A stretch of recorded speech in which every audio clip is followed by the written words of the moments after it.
السلام علیکم ورحمۃ اللہ وبرکاتہ۔ میں آپ کا بھائی سراج علم ندوی آج میں آپ حضرات کے سامنے حاضر ہوا حج کے مکروہات کو لے کر۔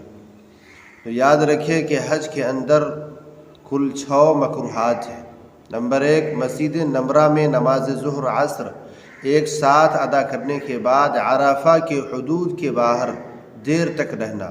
نمبر 2، جمار کے پاس سے کنکریاں اٹھا کر یا مسجد کی کنکریاں یا بڑے پتھروں سے پتھر توڑ کر کنکڑی بنا کر ان سے رمی کرنا۔ نمبر 3، حج یا عمرہ کا احرام کھولنے کے وقت صرف چوتھائی سر مڈوانا یا چوتھائی سر کا بال کٹوانا۔